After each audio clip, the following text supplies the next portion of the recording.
अंतर्राष्ट्रीय तौर पर एक बार फिर से हुई पीएम मोदी की तारीफ। जी हां, आपको बता दें कि अपनी किताब में ब्रिटेन के पूर्व प्रधानमंत्री बोरिस जॉनसन ने अब लिस्ट में प्रधानमंत्री नरेंद्र मोदी की तारीफ कर दी है। चलिए क्या लिखा है उन्होंने, उसके बारे में बात करेंगे। तब तक आप हमारे चैनल टीसी न्यूज चैनल को लाइक एंड सब्सक्राइब करना ना भूलें।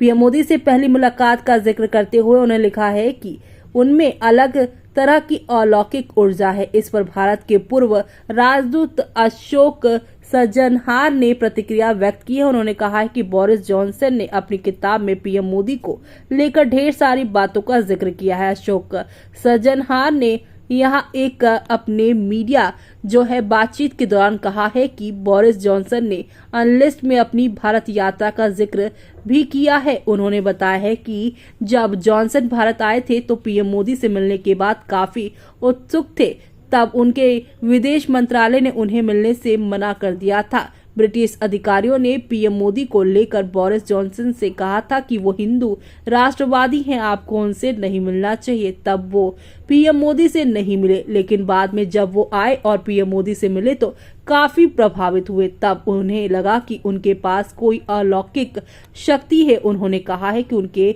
बाद हमने देखा है कि पीएम मोदी और पीएम बोरिस जॉनसन के बीच रिश्ते बहुत अच्छे हो गए हैं। फिर दोनों के बीच हर मुद्दे पर अच्छी बातचीत हुई। उसके बाद दोनों देशों के बीच मुक्त व्यापार समझौते पर भी बात हुई। उन्होंने घोषणा की है कि मुक्त व्यापार समझौते पर हस्ताक्षर किए जाएंगे। फिर वो भारत के साथ संबंधों को लेकर बहुत सकारात्मक हो गए। पीएम मोदी के बोरिस जॉनसन पर प्रभाव डालने के बाद ही दोनों देशों के बीच संबंध बहुत तेजी से मधुर हुए। वरिष्ठ पत्रकार और भू राजनीतिक विशेषज्ञ फरीद जकरिया ने कहा है कि रूस यूक्रेन युद्ध में पीएम मोदी एक मूल्यवान मध्यस्थ की भूमिका निभा सकते हैं। इस पर पूर्व राजदूत ने कहा है कि जकारिया बिल्कुल सही कह रहे हैं। पूरी दुनिया में सिर्फ दो ही ऐसे लोग हैं जो रूस और यूक्रेन दोनों के नेताओं से बात कर सकते हैं। एक है तुर्की के राष्ट्रपति तैय्यप एर्दोगन और दूसरी ओर है पीएम मोदी। इन दोनों के अलावा कोई तीसरा बड़ा नेता है ही नहीं जो रूसी राष्ट्रपति व्लादिमीर पुतिन और यूक्रेनी राष्ट्रपति वोलोदिमीर जेलेंस्की से बात कर सके। ऐसे में अब आप सभी को बता दें कि यहाँ पर अब इस चीज को लेकर काफी ज्यादा गंभीरता दिखाई जा रही है। फरीद जकारिया ने कहा है कि पीएम मोदी हमेशा कहते हैं कि सबका साथ सबका विकास। हाल ही में कोविड को देखें तो पूरी दुनिया में पीएम मोदी की तारीफ हुई। इस पर पूर्व राजदूत ने कहा है कि पीएम मोदी ने इस नारे से शुरुआत की, भारत में जो नीतियां अपनाएंगे उससे सबका विकास होगा। लेकिन उन्होंने फिर इन चीजों को वसुधैव कुटुंबकम का नाम दिया।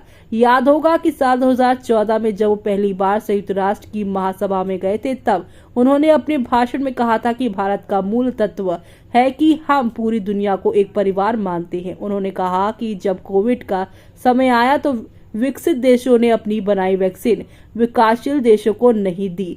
भारत ने 100 से अधिक देशों को करीब 30 करोड़ डोज दी, वो भी मुफ्त में। इसलिए पूरी दुनिया में जिन लोगों ने भी भारत से वैक्सीन ली वो भारत को अपनी ताकत मानते हैं। जब भारत अपनी नागरिकों को वैक्सीन लगा रहा था तब भारत ने इन सभी देशों को मुफ्त में वैक्सीन दी है। ऐसे में अब आपका इस पूरे मामले पर क्या कहना है, इस तारीख पर क्या कहना है, हमें कमेंट बॉक्स में कमेंट करके बताना बिल्कुल भी ना भूलें आप।